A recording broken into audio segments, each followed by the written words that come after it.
Ngiyacela ibathandwa ngicela ukuthi sivule encwadini kaPetru wokuqala 1 Peter chapter 2 namhlanje sizodadisha uverse 1 kuya ku8. Siqedile ngochapter 1 ngesikhathi sakho ubuyele khona uyobona ukuthi uzwisisile yini konke ebesikhuluma ngakho. Izwi likaNkulunkulu uyal-understand and lapha chapter 1. Asifundeke for namhlanje uverse 1 kuya ku8 ka chapter 2.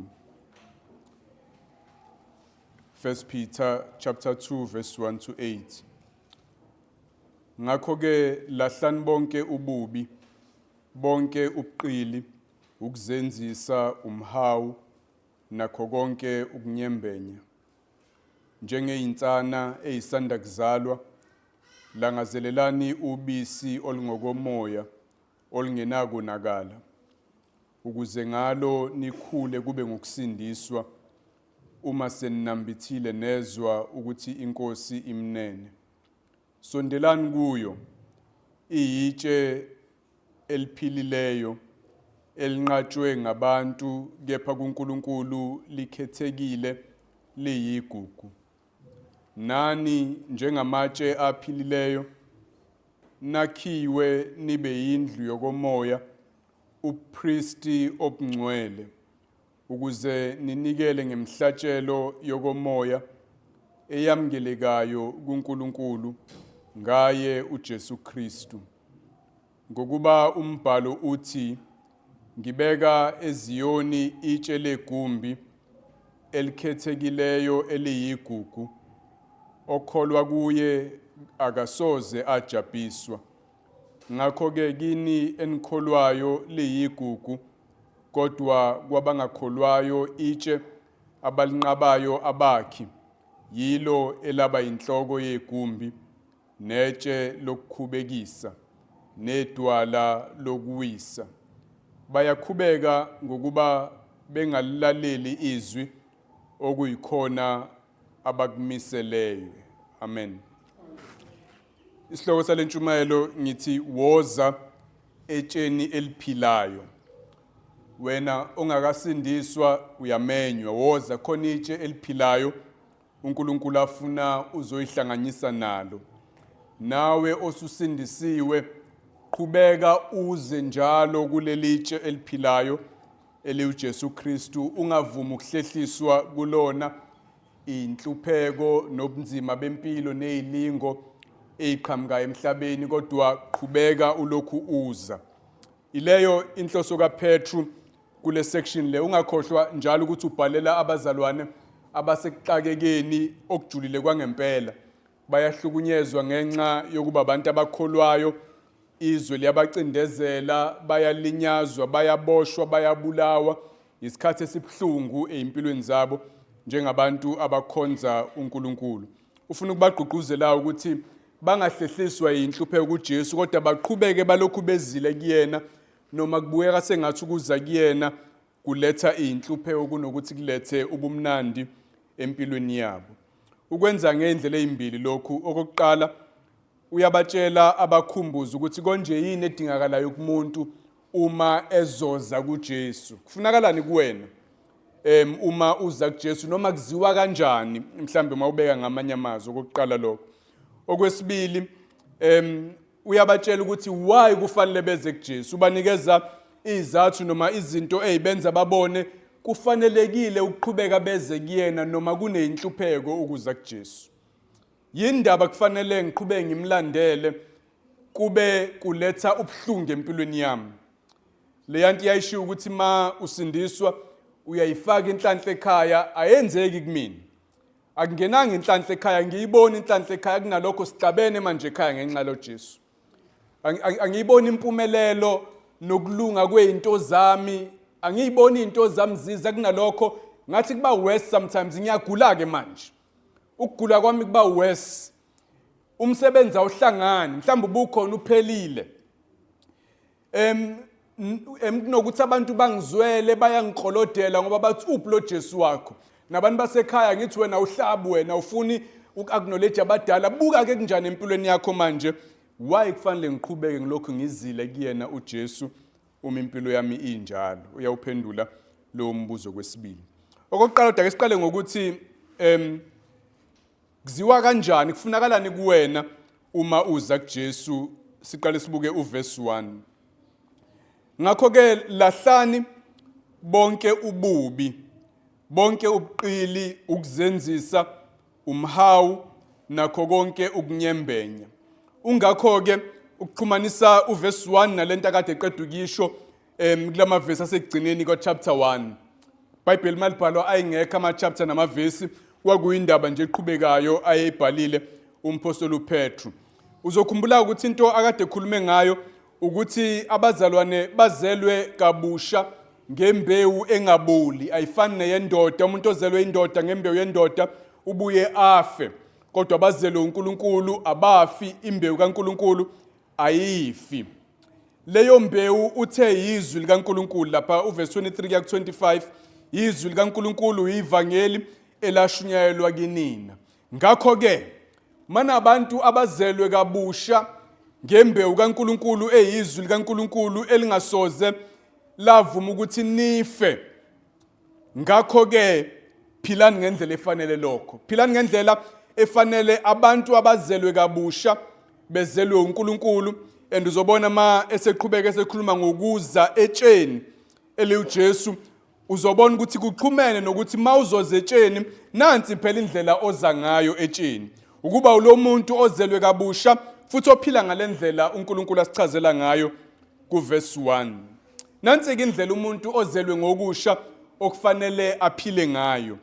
Okokuqala kunezinto ayilahlayo. Lahlani, put away. Igama elisetshenziswa for ukukhumula nje into eyingcolo kade uyigqokile mawuzogeza ugqoke ezintsha. Khumula lezi zinto ezindala uyisuse kuwena, aziyeke ukunamathela kuwena, aziyeke ukuba indlela obukeka ngayo nowaziwa ngayo njengeyingubo umuntu ayigqokile. Zikhumule lezi zinto, ayingabe isabalelwa kuwena, ayingabe isabonakala emzimbeni wakho lezi zinto lezi ayibalayo. Eyokuqala ububi, malice ngelesingisi, kuchaza nje umuntu onenhloso yokwenza okumbi komunye umuntu. Khona umuntu omzondayo, kukhona umuntu omfisela okubi, futhi mawungalithola ithuba lokumenza okubi ungazukubanjwa ungalithatha lelo thuba. Kunobubi okukhona enhlizweni yakho, bulahle lokho. Ngicathi emqondweni wakhe mayela abazwane kanje, okokuqala into anayo emqondweni ilabantu ababe bacindezela abazalwane. Ngithi abazwane njengoba ebabhalela nje bayahlukunyezwa. Omama bakholwa bahlukunyezwa amadoda abo, chapter 3 sobona masifika lapho. Abayigqila abayisebenzi bahlukunyezwa abantu ababaphethe emsebenzini. Abazalwane in general sobona masiqhubeka nale chapter le, bahlukunyezwa uhulumeni, iphathimandla. Kune persecution nokuhlukumezeka kubazalwane, ikhona temptation yokuba nobubi enhlizweni yakho towards labantu abakuhlukumezayo, ubafisele okubi, ufisa ukuyiphindiselela. Mawungalithola ithuba ungakwenza. Uthi uPetru, lahlani lezo zinto, ayiphume enhlizweni yakho. Noma ngabe kunomuntu ongakuphethe kahle wakwenza into embi akakaze axolise, ungagcini ububi enhlizweni yakho towards lowo muntu. Umuntu ozelwe kabusha, onikezwe inhliziyo entsha, akagcini ububi kuyena, uyakukhumula, akulahle lapha emgqomeni wewashing izinto ezimbi enhlizweni yakhe. Inhliziyo yomzalwane akufanele igaye ibuzi ukuze makukhunywa kanjalo ngenhliziyo. Hayi eyomuntu ozelwe kabusha. Mayigaye iboze yakho nanoma ingabe ingane eyenzeka kuwena, ikhumule, zikhumule lezo ibuzi uyilahle. Mayithi uNkulunkulu kwenze kushuthi kuyenzeka. Ngoba uzothi omunye usho kalula nje wena ngoba phela uyazi lento engibhekena. Yebo mina ngisho kalula, akasho kalula yena ngoba uyakwazi lokho akhuluma ngakho. Uyayazi inhliziyo yomuntu wabethelwa naye esiphambanweni engazange one, wena khona vele ukono wake wakwenzela, engakaze abe nesono, wabekezelela ukuhlukunyezwa abantu, kunokuthi agcina ububi enhlizweni yakhe ngenxa yokuhlukunyezwa abantu, wathi baba baxolele ngoba bakwazi abakwenzayo. Khuluma kanjalo inhliziyo yomuntu osindisiwe, ayibugcina ububi kuyona, iyabukhumula.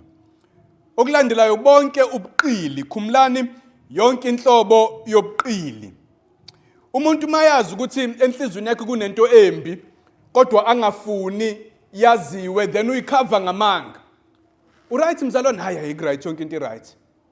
Ngibona sengathi kukhona nje into engahambi kahle phakathi kwethu. Hayi akho lutho yonke into iright mzalwane, ayibonga inkosi. Ubuqili namanga. Umuntu mayazi ukuthi khona into wrong ekhona empilweni yakhe, natural ufuna ukuyicover up. And indlela yokucover up izinto ezwrong ukuqamba amanga. Ngoba phela akafuni ukuvuma ukuthi kukhona into wrong ekhona. So ngicabanga ukuthi emqondweni wakhe kunalabantu abahlukumeza abazalwane, kodwa futhi uyazi ukuthi abazalwane bebodwa bayaba nazo le inkinga ezifana nalezi. Ngakho whether is towards abantu ababacindezela noma abantu abaphila nabebandleni, abungabi khona ububi ukuze singabi khona isidingo sokufihla nokukhohlisa. Umzalwane uyakukhumula ubuqili. Uyakukhumula ukusa umzalwane. Uyawakhumula amanga. Yonke into emenza abe utsotsanyana. Akwazi ukumaneuver nokumanipulate, ungamboni kahle ukuthi uphezukwana umzalwane. Akushaya uthi mbabe ngala shibli kaputshuke ngala, ungazi kwe umzalwane akabi njalo. Amen. Amanga nokukhohlisa into yasesihogweni yamadimoni, usathane uyise wawamanga. Umzalwane, what you see is what you get. Lento nje oyibona ngaphandle iyona ngaphakathi, iyona ekhaya, iyona emsebenzini, iyona esontweni, iyona ngasese yedwa. What you see is what you get. Kumuntu ozelwe kabusha. Mawungenjalo wena usabuya ushelele, khumula leyo nto yokushelela. Lisho njalo lelivesi, khumula ulahle leyo nto. Ozelwe kabusha nguNkulunkulu akenzi njalo. Okulandela lento yokugcina ubube enhlizweni uyikhave ngamanga ukuthi uvela uzinzeke kulento ugcina ngempela umzenzisi. Ubala lokho number 3. Khumula nokuzenzisa. Ugcine uyinto ongasiyona phambi kwabantu. Uma wena uwedwa uwenye into, uma uphambi kwabantu uwenye into, uyihypocrite njengomuntu ogqoka imask. Imask inesmile iyahleka kodwa ihlinasi ngemumva inhliziyo igaya ibozi kufisela okubi. Uma umbona uyakusmayilela kodwa. Ungabi umzenzisi kanjalo. Iba wena makunezilonda ayivele ziboshwe ilasho lezo ilonda lezo. Makunezinto ezonakala ama relationships alimala nabantu awavele alungiswe. Shona ukuthi ngalimala la. Shona ukuthi angiyithandanga le nto eyenzeka lapha yana. Makushokeke uma kusebandleni kufanele ilungiswe leyo nto. Makungaphandle sometimes awukwazi ukulungisa into noSathane. Akanandaba uSathane ukulimazile. Wayefuna ukukulimaza vele. Bese ke onjalo umyekelela kuNkulunkulu ngoba uNkulunkulu uye umphindiseli. Uyakubuyisela konke okubo okwenziwe. Wena akafuni uyiphindiselele. Ngakho lahla inhliziyo egaya ibozi, ulahla ubuqili, ulahla ukuzenzisa, ubadedele nabantu abangaphenduki. Noma usubakhombisile ukuthi bakulimazile. Ungabe umuntu ozenzisayo. Bani wena? Makhona okungahambi kahle empilweni, silekelelane, silungisane, kodwa akusizi ukuzenzisa. uNkulunkulu obona inhliziyo uyaphoxeka mayibona enye into ngaphandle okungasiya senhlizweni umzalwane eyenza. Nansi enye into umhawu. Sometimes abantu abanayo inkinga nabanye abantu ngenxa yezinto abazenziwe. Banenkinga nabo ngenxa yomhawu. Yini yena kufanele athole umshado? Ngobani yena kufanele asebenze kahle kanjena bese lokho esifakazela esitshela ngokuhamba kahle kwempilo nama promotion nani. Lo yena nje uhleze muhle nje. Ngike ngizwa ngiyazi lento first into ngiyizwa abantu besifazane ugcina ungamphiwa umuntu ungamthandi. Hayi ngobani? Ngoba muhle nje. Abantu besifazane bayazi yenzeka leyo nto. Uhleze right ekhanda, uhleze ebuye kahle nje kube nento ethi chifi kuwena. Uyazi le nto ibizwa ngani? Ibizwa ngomhawu, i-envy. Ukufisa izinto ikamakhelwane wakho engabe zikuwena. Awumjabulele omunye umuntu makunezinto ezinhle ngaye empilweni yakhe, nanoma ingabe yini, ufise ngabe kuwena leyo nto. Wena ofanele izinto ezinhle. Futhi ngoba wena nempilo yakho ebinzima, usubekezela isikhathi eside, kumele ngabe ziza kuwena lezi zinto lezi, bese ungakwazi ukujabulela abanye, ubafele umhawu mawubona izinto ibahambela kahle empilweni, ugcine ubafisela okubi. Hayi ngoba khona abakwenzeyo ngoba unomhawu ngempilo yabo, ubafisela okubi bese uyacover up, bese uba yihypocrite. Iyahlangana yonke lento, ugade nomhawu enhlizweni yakho. Funda nje ukubathanda abazalwane. Bethe lapha chapter 1 asithandane ngothando olungenakho ukuzenzisa. Umthando omunye umuntu umjabulele mayephumelela, ma uzulingeka ukuthi ucasuke izinto ibahambela kahle abanye, uyiforce ukukhuluma, umcongratulate, umbongele, umhage, kube wena otshela abanye ukuthi kuhamba kahle kanjani empilweni yakhe until le yanto izisuppresseke iphele. Uyayikhumula ngaleyo ndlela. Ungavumi ihlale. Ugcine umuntu akenze lutho, mhlawumbe omunye amention nje in passing into enhle ngalomuntu. Uzizwe wena unomthwalo wokubalansisa ama scales. Akekho phela umuntu operfect. Naye unazo into zakhe. Hawu besancoma lokho kuhle nje. Ilento elandelayo lekuthiwa ukunyembenya, slander. Ukukhuluma kambi abantu. Ukuthanda ukuthi omunye umuntu abantu bambuke kambi, bangambuki kahle. Awukhuleki ukuthi abantu bayamhlonipha lo. Awukhuleki ukuthi abantu bambuka eyintenhle lo muntu lo ngoba wena umthandi, ufuna ukubakhumbuza ngamaphutha akhe.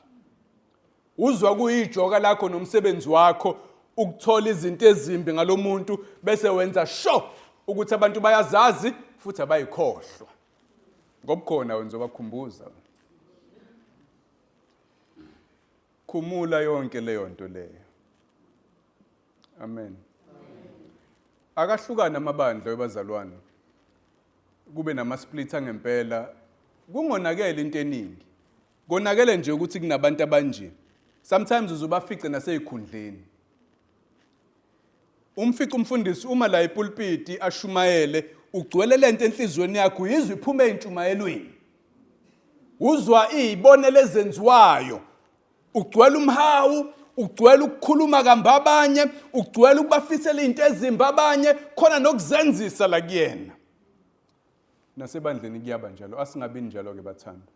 uNkulunkulu ubhala ngoba uyazi ukuthi siyalingeka kulezi zinto lezi, asilungiseni ke sonke. Silungiseni inhliziyo yethu, asijwayeleni nje. Awujwayele ukuba intatheli yeindaba ezimnandi ngabanye abantu. Makhona umuntu ofuna ukwazi izinto ezinhle ngabantu uzoyithola kuwena. Mayifuna ukwazi ezimbi akacinga omamgo. Hayi kuwena. Ofuna ukwazi amaphutha abanye abantu akazi ukuwathola kolwakhulimi. Ake sifunde nje kuba abantu abapublisha okuhle ngabanye abantu. Amen. Ukhumbuleke la ukuthi emqondweni wakhe kunabantu abahlukumeza abazalwane, abanye babo government official. I-persecution systematic eqhamuka ko-government official. Sometimes uSathane uyastrika asiqeqeshe ekubeni abantu abanenhliziyo ezimbi abakhulumana kambi ngokuthi asifundise ukwenza kuqala kubantu abayiphathimandla. Bese sibona sengathi kulungile nje ukwazi yonke into ngomongameli uRamaphosa. Nengaziwa abanye wena uyayazi corruption eyenzeka kuphi nani yayifihlwe kuphi. Wazi yonke into ngecabinet ukuthi bakhohlakele kanjani bonke labantu laba babolile. Kusho wena neevidence engazi ukuthi uyithathephi. Ujwayele nje ugcina ulimi lwakho lujwayele ukusilandarisha abantu. Ngoba siqala ngalabo bayiphathimandla esibona sonke ngathi kulungile nje ukubanyembenya. Kulunge kanjani webazalwane? Ukuthi ngoba umuntu eyipolitician bese siyamdilika nje. Nawa wazi mhlambe makhona omazela khona wake wabona, angithi phela ungayivezi izinto mazikhona. Kodwa ungabi umamgo nawe uthatha into oyizwile uyadlulisela uyapublisha nje umuntu abe nesithunzi esimbi kanti mhlambe ubhecwe ngobubende inyama engayidlile. Akabhecwe abanye, thina abazalwane asikwenzi lokho, ngisho kubantu esingathokozile ngabo mhlawumbe ngenxa indlela benza ngayo, kodwa asifundeni ukukhulumana kahle. Ake sipracticeeni ke bathando la ekhanyeni. Sibe nebandla ehlushwa ezinye izinto elingahlushwa ukukhulumana kambi kwabantu phakathi kwalo. Kuverse 2. So ke khumlani lokho ufuna nigqoke kokuthize manje. Ningakwenzi lokho nakho afuna nikwenze. Njengeinsana abantwana abancane eyisanda kuzalwa, langazelelani ubisi olungokomoya elingenakonakala oluphiyo, ukuze ngalo nikhule kube ngukusindiswa. Uma seninambithile nezwa ukuthi inkosi imnene. Njengeinsana eyisanda kuzalwa, langazelelani ubisi. Akathi bona bayinsana eyisanda kuzalwa. Zikhona indawo la khona uPaul esolibandla laseKorinto ngokuthi li-immature, linjengeingane ezincane. Kodwa la that's not the point. The point la ukuthi umntwana osemncane ulangazelela ubisi. Ukuvusa ngisho ebusuku uma eselifuna ubisi lakhe. Kahle ubaba umkhwani lapho uNkulunkulu usanda kubabusisa ngomntwana omncane. Uyayazi indaba yokuvuka ebusuku ngoba umntwana ufuna ubisi lakhe, ayikho into ezokwenzeka la endlini uma umntwana esefuna ubisi lakhe. Uyalangazelela, ikhona into ethi kuyena uphila ngalo lolu bisi, ukuphila kwakhe lokhu. Uthi ke uPetru, asibe nathi ne-desire enjalo nokulangazelela okunjalo, kodwa thina sesifuna ubisi olungokomoya olungenakonakala. Ngicathi ukhuluma ngezwi likaNkulunkulu ngoba ilona abekade ekhuluma ngalo mawuqeda uChapter 1 ethi sizelwe kabusha ngembewu kaNkulunkulu eyizwi levangeli lashunyezwa kuthina. And futhi mayiqhubeka uthi ukuze ngalo lolubisi nikhulele entsindisweni, izwi likaNkulunkulu lelisindisayo futhi lisigcine entsindisweni size sifike ekuphelelisweni kwayo. Uzothi futhi mase ninambithile nezwa ukuthi inkosi imnene. Unambitha ubumnene benkosi ngokufunda ngabo ezwini lenkosi. Ngakho lolubisi akhuluma ngalo luyizwi lenkosi. Uthi ke ubisi oluphiyo, aliqutshiwe nezinto ezingalunganga. Izwi likaNkulunkulu liphiyo, incwadi yamaHubo iyakhuluma kanjalo, lilungile, zonke iziyalelo zakhe zilungile, zonke izinto ayishoyo ziwukulunga, zifanele ukudliwa khona umuntu ezokhula enkosini. Uthi asililangazelele bazalwane izwi likaNkulunkulu. Njengoba wasindiswa ngalo, lilangazelele sewusindisiwe, ufune ukulizwa. Ufune ukulazi izwi likaNkulunkulu. Ufune ukul-understanda more. Ufune ukulikholwa, ingqondo yakho uyiconforme, uyifanise nalendlela izwi likaNkulunkulu elithi ayibe yiyona. Funa ukuligcwalisa enhlizweni yakho, ngiyalonda enhlizweni yami. Ukuze inhliziyo yakho ifunde ukuphampa ngalendlela iBhayibheli likhuluma ngayo. Ithanda izinto ezifuna uNkulunkulu afuna uyithande, izonde izinto uNkulunkulu afuna uyizonde. Lilonde khona ungazukona, kungazukuphuma ububi la olimini lwakho ngoba abusekho enhlizweni yakho ububi, kugcwele izwi likaNkulunkulu. Lilangazelele njengobisi okuyilona lizothi malingena emzimbeni wakho wokomoya, lakhe ama-vitamin nezicubu, likunika iprotein, ukhulu ube isikhondla khondla, ube strong, ukwazi ukunqoba izono, uphile ngalendlela uNkulunkulu afuna uphile ngalo. Lilangazelele izwi likaNkulunkulu sengathi ilona eliwukuphila kwakho. Niyezwa bathandekayo. Asilwe nokungabi interested ezwini likaNkulunkulu. Asilwe nokubhoreka intshumayelo neBhayibheli nezinto ezishiwo uNkulunkulu, ube ne-interest kuyona yonke enye into. Une-interest ey'ndabeni eyikhulunywa abantu, une-interest ey'ndabeni ze-media, une-interest la kwi-social media, ko-Facebook nani, yonke enye into ye-interesta, uvula amehlo abe mangaka. Kodwa-ke kukhulunywe yikaNkulunkulu izinto. Engathi ungathatha isihlwathi. Siyalingeka ngaleyo nto sonke, ilwa nayo leyo nto. Mayethi uNkulunkulu langazelela njengomntwana, uthi isukumele lento yokulangazelela yakhe enhlizweni yakho. Uyayizwa leyo nto? Uyalwa ukuthi thandani. Ukulangazelela kuyona into eyenzeka automatically nje. Noma ngazi ngiyayihalela nje into ukuthi ngenze njani-ke? Cha. Ukulangazelela uyakwazi ukukulawula ngokwezwi likaNkulunkulu. Ngakho mayethi uNkulunkulu langazelela izwi lakhe, zifundise ukulangazelela. Lilalele, ulicabange, ube ukuthi abanye babonani la. yini lethu uNkulunkulu angilangazelele la, yini enhle la, yini engisizayo la, yini interesting la. uNkulunkulu uzokusiza ngokuyidiscover lezo zinto mawusebenza ekulangazeleleni izwi likaNkulunkulu. Ungavumi ukubhoreka into ikaNkulunkulu, indlela yesihogweni leyo. Mhla izwe li-exciting, yonke into yasezweni very exciting, ekaNkulunkulu izinto ziyakubhora, suqalile, bheka emlilweni. Ilwa-ke naleyo nto, ungavumi ukudonswa ngalelo ketango le-bottom with uNkulunkulu. Funda ukulangazelela njengengane ilangazelela ubisi. Nothisa-ke la, uma ngizodlula masinyane, uthi kuverse 2, ukuze ngalo lolu bisi lwezwi likaNkulunkulu nikhule kube ngukusindiswa.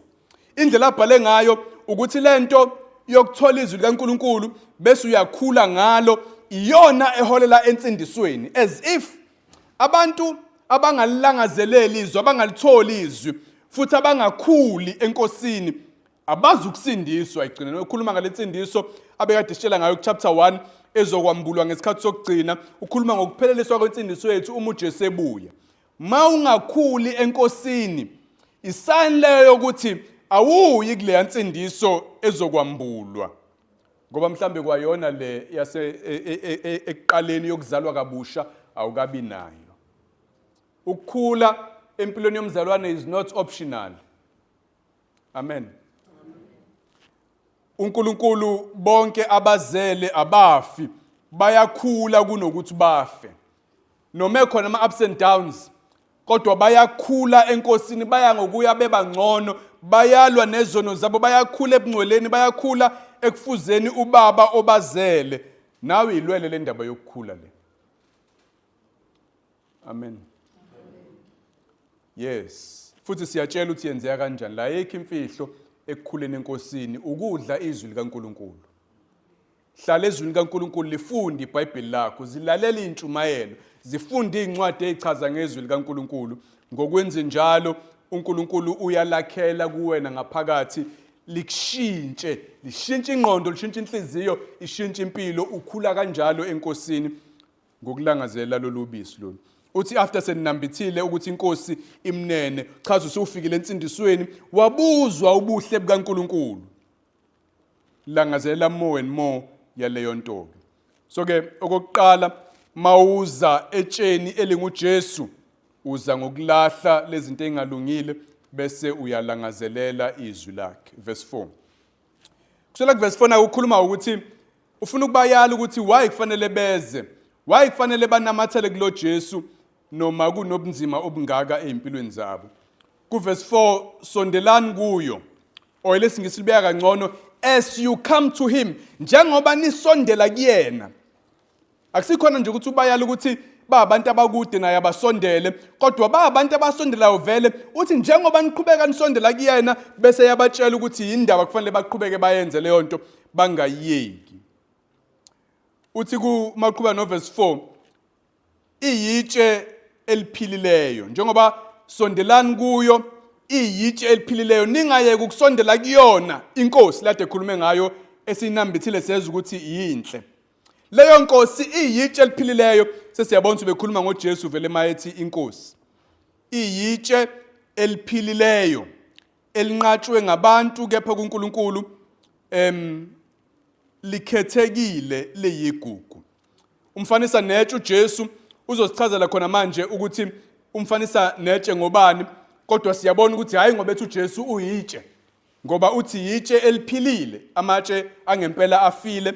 Ngakho uyabona singathekiso lesi esifanekisa uJesu netshe, kodwa yitshe eliphilayo, yena akafile. Uthi ke wanqatshwa ngabantu, labantu athi bamnqaba, into efika kuqala emqondweni abantu bakwaIsrael. uJesu wafikela kubona, uthi uJohane weza ngokwakhe, kodwa ngokwakhe akuzange kumamkele, bamrejecta baze bambulala uJesu. Namanje abantu basamrejecta uJesu, abamamkeli, abafuna ukukholwa yena ukuthi indodana kaNkulunkulu, abafuna ukumamkela njengenkosi, abafuna ukumethemba, bamlalele, babe abafundi bakhe, bayamala abantu uJesu. Kodwa kuNkulunkulu ukhethekile, uyena uNkulunkulu amkhethile ukuthi abe umsindisi, amkhethile ukuthi abantu basindiswe ngaye abe inkosi kulombuso kaNkuluNkulu. Uyigugu, akekho omunye. Uyena kuphela uNkulunkulu angenza ngaye lo msebenzi wokusindisa abantu. Abantu abamfuni kodwa emehlweni kaNkuluNkulu uyigugu. Ngakho nina abazalwane namathelani kuyena uJesu. Uyayizwa leyo nto? That's the first reason. Namathela kuyena, woza kuyena, noma abantu bengamfuni kodwa kuNkulunkulu ukhethekile. Kungcono ukuba sesayidini likaNkulunkulu kunokuba sesayidini labantu. Ngakho noma abantu bengamfuni uJesu, bemreject uJesu, ngobuningi babo nabantu bakithi kwaZulu abamfuni uJesu, kodwa thina azeni kuyena ngoba kuNkulunkulu unguye okhethiwe, uyu Messiah, the chosen one, the anointed one. uNkulunkulu asinikeze yena ukuba sindiswe ngaye uJesu.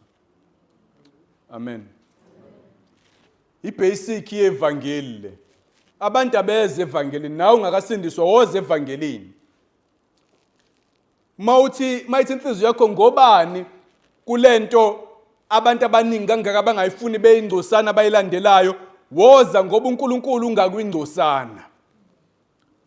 Kungcono kuma ngakuNkulunkulu ngelanga lokwahlulela kunokuma ngakuma millions nama billions abantu, ngoba abayi kumahlula uNkulunkulu, bayokwahlulela bonke balahlwe noma bebaningi. Iningi liyenzeka ligeje ngenani ngesanga elincane ngoba likhulu libanzi elibheke ekubhujisweni. Ngakho nina abazalwane qhubekani nize kuJesu, ningahlehli kuyena noma bebaningi abahlehlayo, bekezelani nina, usho njalo uPetru. Athi ku verse 5, nani njengamatshe aphilileyo nakhiwe nibe yindlu yokomoya. Nani maniza kuJesu niphenduka nibe yilamatshe anjengaye uJesu. Bese ngokuza kuyena niyakhiwa ke nibe yindlu yokomoya. Sesiyabona ukuthi uthini oqala mayikhuluma ngamatshe, ukhuluma ngamatshe okwakha. Makwakhiwa izindlu ngalezi ayikhathi ayengekho ama blocks ne18 njengoba sinawo thina manje. Babelanda amatshe enkwalini, bawabaza amatshe ukuze akwazi ukuqonda, akwazi ukufitha ukwakha udonga. Bawabeke phezulu kwamanye namanye, babakha kanjalo kwakhiwa ngamatshe. Uthi kuJesu uyitshe lokwakha eliphilile, uNkulunkulu akha ngayo indlu yakhe. Just like kwakhiwa ithempeli, uNkulunkulu wakha indlu yakhe, chaza ukwakha umbuso wakhe, ibandla lakhe, abantu abayohlala naye emazulwini ngunaphakade. uNkulunkulu wakha lowo mbuso, kodwa uwakha ngoJesu. Ngakho wozani kuyena khona nizoba ingcenye yombuso, nani nibe amatshe kulendlu uNkulunkulu ayakhayo, indlu yokomoya. Mawufuna ukuba ingcenye yento ikaNkulunkulu, uza ngoJesu ukuze uzofana naye, ube yitshe njengaye. Athi verse 5, anibi nje ithempeli likaNkulunkulu kuphela, kodwa niba upriest obungcwele. Niyithempeli futhi nabapriest phakathi kwethempeli. Abapriest babe nomsebenzi wokuletha iminikelo nemihlatshelo kuNkulunkulu, baxhumanisa abantu noNkulunkulu. Thina sadinga umuntu ozixhumanisa noNkulunkulu, ithina abapriest. Isihenqo sidatshuliwe, singenile ebukhoneni bikaNkulunkulu, sesikwazi ukuxhumana directly noNkulunkulu. Siupriest thina obungcwele bukaNkulunkulu. Ingakho singazi ukubiza befundisi ngabapriest njengasemaRomeni ngenxa lamavesi lawo. Ithina sonke esindisiwe sabapriest bakaNkulunkulu. Awuzi uNkulunkulu wena through umfundisi. Awuzi uNkulunkulu through uMaria. Awuzi uNkulunkulu through abantu bakina sebashona. Uza kuNkulunkulu ngqo. Uzela wena. Ubaba, indodana, umoya ingcwele bayakwamkela ngenxa ukuthi indodana kaNkulunkulu ngokufa kwayo yasusa izinto ezazizivimba. Yakhumbula sadabuka isihenqo ethempelini. Okwakuyisimboli yokuthi akusangeni nje umpriest omkhulu kuphela, nonke wozani, nonke ni willing ukugezwa ngegazi lemvana, uzani nizongena uNkulunkulu siupriest obungcwele. Uthi ukuze ninikele uverse 5 lo ngemhlatshelo yokomoya eyamkelekayo kuNkulunkulu ngaye uJesu Kristu. Abapriest babe nemhlatshelo abayilethayo kwakuyinkomo nezimbuzi nezimvu, sometimes iminikelo yempuphu namafutha nani eyayinikelwa laphayana. Thina akasinikeli ngeminikelo enjalo physical, sinikela ngeminikelo yokomoya. Uma uya kwezinye indawo uyathola lama spiritual sacrifices kukhulunywa ngayo yonke into esiyenzela uNkulunkulu ayibe umnikelo nendumiso kuyena. Uthi Romans 12 nikelani ngemzimba yenu ibe umnikelo ophilileyo enkosini. Paul ukhuluma ngeminikelo yemali athi iphunge limnandi uNkulunkulu. Zonke izinto ezizenza uzenzela udumo likaNkulunkulu ziyimhlatshelo neminikelo esiletha kuNkulunkulu njengabapristi. Nathi siyaseva la ethempeli likaNkulunkulu, kodwa thina serving ezimbuzi nezinkomo siseva ngemisebenzi emihle esiyenzela indumiso kaNkulunkulu. Njoba sihlangene nje sihlabelela sabapristi abaletha iminikelo kuNkulunkulu yemhlabelela yokumbonga uNkulunkulu. Maninikela niletha iminikelo leni elinetha uNkulunkulu imhlatshelo kufana nokubeka inkomo phezulu kwe-altar nishise iphunga liye phezulu okungathi iphunga limnandi eliya enkosi. Njoba ngishumayela nami ngumpristi ngeyami indlela ngiletha umnikelo walentshumayelo phambi kaNkulunkulu ukuze athokoze ngayo ibandla lakhe lisizakale. Nani manihleli nilalela izwi likaNkulunkulu leyo nto indumiso kuNkulunkulu yokuhlonipha izwi lakhe. Yonke lento esiyenzayo njengabazalwane sinjengabapristi beletha imhlatshelo emdumisayo uNkulunkulu. Ngakho woza kuJesu khona uzoba njengaye, ungene embusweni kaNkulunkulu ube yitshe eliphilile nawe njengaye uJesu. Akungenwa ngenye indlela mawusuka kuyena uJesu, ngoba uthi kuneyinhlupheko abantu bayangihlukumeza ngenxa loJesu. Uzoyapi? Uzophuma uye kuphi? Athina ama-alternatives, athina ama-options akhona mawumshiya uJesu. Makubhlungu la okuyisona skebe esikhipha nolwandle labantu becwila khona, ithina enye option onayo? Ngoba the only thing okufanele uyenze uqinisela mawukuthi kunzima, ngoba iyona kuphela indlela le yokuthi nawe ube yilunga laleli thempeli likaNkulunkulu alakhayo. Woza kuyena uyitshe legumbi. Sibona lokho okulandelayo verse 6. Ngokuba umbhalo uIsaiah 28 lo awukhothayo verse 16. Umbhalo uthi ngibeka eZiyoni itshe legumbi. Sithola more information ngaleli itshe manje. Likhethekile liyigugu, okholwa kuye akasoze ajabhiswa, ngakho kini enikholwayo liyigugu. Nasi sinye isizathu sokuza kuJesu. Uma uza kuyena awusoze wajabhiswa. Uzositshela ekugcineni ukuthi bonke abamgolozelayo bazojabhiswa ekugcineni. Woza kuJesu noma kunzima, noma kuneyinhlupheko ngezinye izikhathi, ngoba kunomvuzo omuhle ekugcineni awusoze wajabhiswa. Ukhotha uIsaiah ke la Isaiah 28 verse 16. Ngibeka eZiyoni, iZiyoni igama leJerusalema okuchaza nje uIsrayeli. Ngizoletha kaIsrayeli itshe legumbi. Eqane bezisizwe nje ukuthi yitshe lokwakha. Sesithola ukuthi yitshe legumbi ke manje.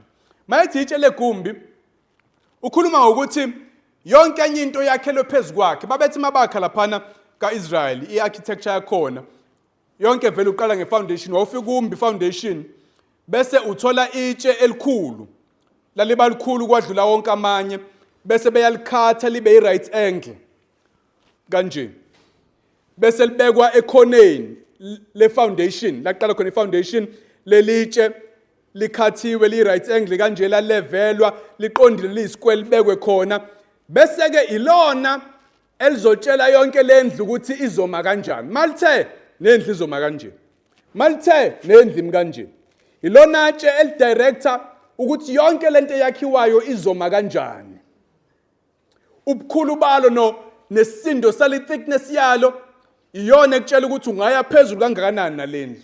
Bani ngekho thick ngelikwazi ukuthwala load eningi, ngakho nendlu ayikwazi ukuya phezulu kakhulu. So ke itshe elidirector everything enye ezokwenzeka uma wakha. Uthi ke uJesu unjalo embusweni kaNkulunkulu.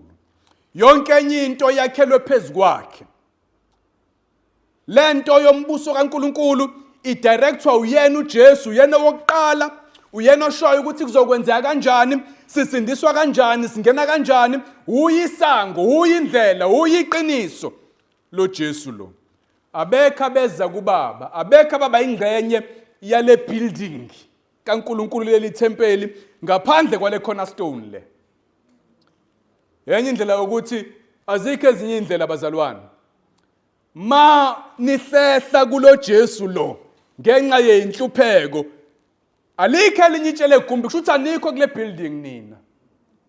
Nisekulahlweni ngakho namathela kuyena ngoba uye itshele egumbi woza mawungakezi.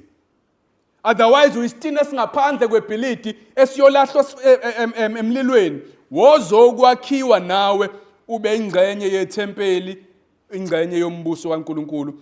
Uthi noma abantu babengalifuni uNkulunkulu ulikhethile lalikhethwa kitshe. Ma umuntu ezokwakha ubhilidi ezokwakha wayehamba yolicinga itshe lokuqala azolicinga alithola itshe right. Sometimes balitry bathi mabelizama bathola icrack bebengayibonanga balilahle layileli balandela inye balizame kuthiwa ayileli gcine litholakele leli abalifunayo babona ukuthi li right ngempela babechuza kanjalo mabezokwakha. Uthi kuNkulunkulu naye uyenzile leyo nto walithola itshe likhethekile uJesu lelo tshe lelo. Bonke abanye ba disqualified. Shamba ka qualify. Amadlozi akithi awalungi ukuthi sakhele phezukwawo uma songena embusweni kaNkuluNkulu. Mohammed no. Bonke abanye abaqualify nemisebenzi yethemihle ayilunganga awukwazi ukwakha impilo yakho kuNkulunkulu phezukokulunga kwakho. Mabebuza ukuthi yindaba wena uzongena ezulwini. Ungabothi ngoba mina ngibabulala abantu, angitshontshe into yamuntu, angiqamba manga, ngeke wakhe phezukwa leyo nto. Itshe lingalunganga lelo. Lilodwa elikhethiwe uJesu. Siyongena embusweni kaNkuluNkulu ngoba yena wasifela. Finish. Ukulunga kwethu kuza sesiyamkela insindiso sesiyiphakathi. Bese siyaqala ke siqhakaze siveze imisebenzi emihle asakheli phezukwayo imisebenzi emihle. Uyena itshe likhethekile eliyigugu okholwa kuyo akasoze ajabhiswa akasoze athelwa ngehlazo. Noma okwamanje abantu bangakuthela ngehlazo ngokukholwa uJesu. Bakolodela abantu bakini bakubize ngamagama bak-isolate abangani ngokukholwa uJesu kodwa kuyogcina wena. Khona ilanga elizayo siyoba phambi kaNkuluNkulu athi thina esikholwayo asizwe ngake sokunene sakhe ozani ngaka right ninene izimvu. Bonke abamgolozelayo athi ngaka left bese sithi ninene ngaka right ngenani embusweni kaNkuluNkulu wenu entokozweni yawo. Nonke ngaka left sukani kimi nina benzi bokubi niye kulahlweni. Ngalelo langa bayothelwa ngehlazo wena uyophakanyiswa ube inkosi embusweni kaNkuluNkulu. Noma okwamanje kungaba sengathi thina ama-underdog thina sisindisiwe kodwa kuyogcina thina kubula ukusuka kulento ngenxa yeinhlupheko.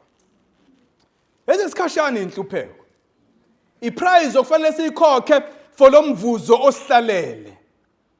Ukushiya uJesu ngenxa yobunzima akusho ukuthi khona into engcono oyakuyona. Ngoba kwala emhlabeni nje lobunzima abantu abathi babalekela ekukholweni busakhona bengakholwa benjalo. Kodwa even worse bahlalelwe ukubhujiswa ekugcineni. Wozani kuye. Noma abantu bangamrejecta kodwa uyitshe elikhethekile kuNkulunkulu abakholwa uyena abasoze bajabhiswa. Nakla mina engibhalansa khona. Bangangangizwa abantu manje mangimemezela ngalo Jesu kodwa ngelinye ilanga bayozwa bathi wayeqinisile ukhoza. Amen. Kuzogcina thina bazalwane. Yithi siyodla ifa lomhlaba. Hayi amabhokolo nezigwilizela emhlabeni. Sebengasekho sebelahliwe kuyogcina thina esikholwayo asimeni kulento le. I-right iukuhlakanipha. Ithina seyintweni masiKristu ibona abayimpumputhe nezimpatha. Ukuthi akabonakali nje kodwa kusazovela. Amen. Ungadidiswa abantu abangakholwa. Bak-isolate ugcina ufuna ukufitha in nabo ngoba ubona ngathi ngcono akungcono kubona ibona kufanele bafuna ukufitha in nawe. Ima njengomuzo wakhe entabeni ongefihleke bagcine kuyibona beza kuwena ungehlele enzansi ebumnyameni. ngenxa yabo. Usho njalo kulabazalwane ukuthi noma nihlukumezeka kungathi bangcono abangakholwa abangcono anisoze najabhiswa manima la. Izwake kubona ukuthi kuzokwenzekani verse 7 masivala. Uverse 7 uqala uthi ngakho-ke kini enikholwayo liyigugu lelitshe kahle kahle uthi kuzoba ne-ona kinina enikholwa uJesu. Bese sikodwa kwabangakholwayo itshe abalinqabayo abakhi bathi alilunganga line-cracker selifunele itshe liuJesu. Yilona elaba inhloko yegumbi uNkulunkulu walithatha walenza i-cornerstone noma abantu bengalifuni. Netshe lokukhubekisa bayakhubeka-ke abanye ngenxa yalo Jesu ngoba bamfunanga. Usefana netshe elisendleleni bathi bayahamba bayakeqeka baginqike la endleleni mabehamba ngoba bamnqabile uJesu. Nedwala lokuwisa uyashintsha manje metaphor, akasakhulumi ngendle yakhiwayo, usekhuluma ngesithombe somuntu ohamba endleleni. Sometimes kwakuba namatshe endleleni, mawunganakile ukeqeke uginqike phansi ulimale. Uthi-ke uJesu kubantu abangakholwa uphenduka benjalo, bacathi bona ngokumrejecta bahlukene naye, abahlukene naye basazomfica ngelanga lokwehlulela bafike bakeqeke kuyena. Akekho umuntu okwazi uku-avoid uJesu. Mawungakholwa uyena uyobhujiswa ngenxa yakhe. Mawungazukwakhela kuyena njengetshe legumbi cornerstone uzoba yitshe lokuqhuzuka kuwena uJesu. Ayikho indlela yokumbalekela. Awukwazi ukuthi ayikulungile mthatheni ngoba niyamthanda mina ngizohamba nobani. Ekugcineni noma ungahamba nobani uyokwahlulelwa uyena lo Jesu ongamfunanga esenolaka engesenawo umusa. Uthi bayakhubeka ngokuba bengalilaleli izwi okuyikona ababekumiselweyo. Thanda ngivale ngaleyo. Bayakhubeka ngoba balilaleli izwi likaNkulunkulu bayaligolozela bese ethi okuyikhona ababekumiselweyo. Uthini manje lapho? Thina sibuye sifunde masinyane esidlule masinyane esingawezwa amagama. Uyayizwa lento ayishoyo? Anakayizwa ngoba nakasho ukuthi ishubile nje lento le. Uthi bayakhubeka, meaning bayaqhuzuka kuJesu baginqikele esiqogweni. Bayabhujiswa ngenxa yokugolozela uJesu ngoba balilalela izwi. Lapho sisathi amen is-right. Bese ede ukuthi okuyikhona abakumiselweyo. Lokhu kukhubeka kwabo, lokhu ngalilaleli izwi kwabo, lokhu kubhujiswa okuzobehlela akusho mina, alithini la. Lithi lelo verse 7 okuyikhona abakumiselweyo. Ithi lento uma nibona abantu bemgolozela uNkulunkulu, ningamdabukeli uNkulunkulu as if kukhona ukwahluleka okukhona kuNkulunkulu. Ningathi labantu kodwa beve bengalungile, buka nje baphoqa uNkulunkulu kade zama ukubenzela into enhle kanjani. Thula wena uNkulunkulu ungakhali. Kusho inhliziyo abasho ngomlomo kodwa inhliziyo isho njalo bayamdabukela abantu uNkulunkulu ngoba abantu bayamgolozela. No! Uthi uNkulunkulu ngangidabukeli, dabukelani bona ngoba vele mina ngibamisele lento abayenzayo. uNkulunkulu ma ehlela izinto wahlela ukuthi khona bayozalwa kabusha abakhe phezukwedwala itshe liuKristu uJesu babe yithempeli lakhe. Wadala ukuthi khona bayonqaba babe amatshe angaphandle uNkulunkulu awalahlayo kokubili kuletha udumo kuNkulunkulu. Kuhlelo yena kokubili abazogoloza nabazophenduka. Uthi laba abazogoloza wayekumisela ukuthi bagoloze kanjalo. Kunezinto ezimbili, anginaso isikhathi sokugxila manje endabeni ye-election predestination. Ngifuna ukudlula masinyane kodwa angisinami ngizama ukuba ngifundisi othembekile, angiweqa amagama mayibhaliwe. Yabona angina choice la. Kodwa ngoba nginaso isikhathi sokuchaza ithi ngichaze kanje. Khona izinto ezimbili esizibonayo ezweni kaNkulunkulu. Siyabona ukuthi uNkulunkulu olawula zonke izinto. Ayikho into eyenzeke emhlabeni uNkulunkulu angayihlelanga neyodwa, including zonke izona abantu abazenzayo. Kodwa into yesibili esiyibonayo, abantu ba responsible ngezona abazenzayo. Mawuphuma lamanje uhambe uyokwenza izono, zenziwa uwena.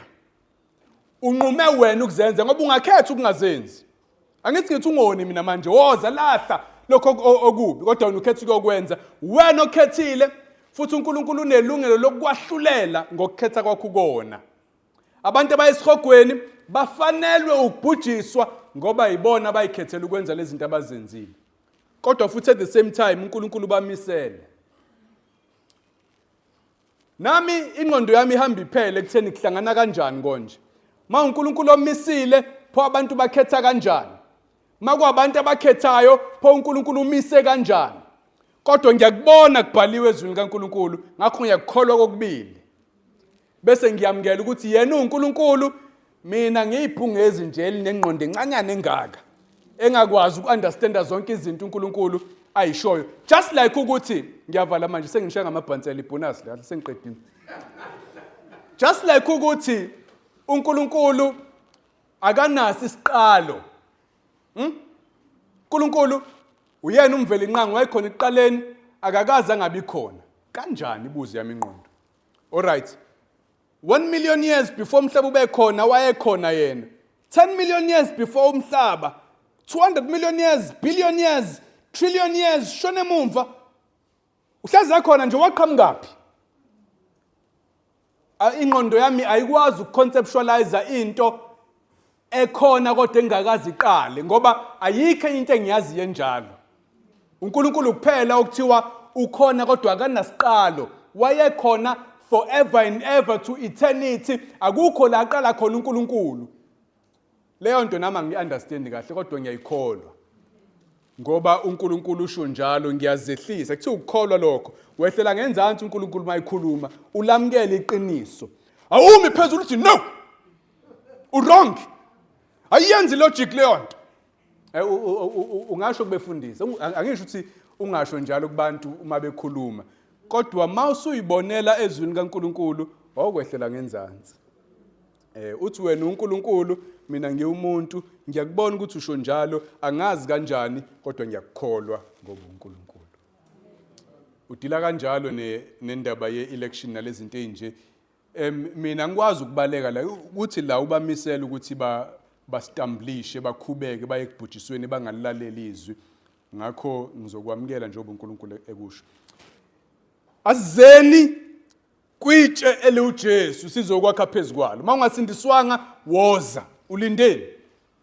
Uza ngokukholwa ukuthi uJesu wafela izono uphenduke kuzona ukholo yena wozani ensindisweni. Wena osuzile qhubeka uze ungabusahlehla ngoba uthi kunzima kunezinto ezingcono ayikho into engcono uyena esingena ngaye embusweni kaNkulunkulu. Mawuhlala kuyena awusoze wathelwa ngehlazo kuyogcina wena ekugcineni. Asikhulekeni.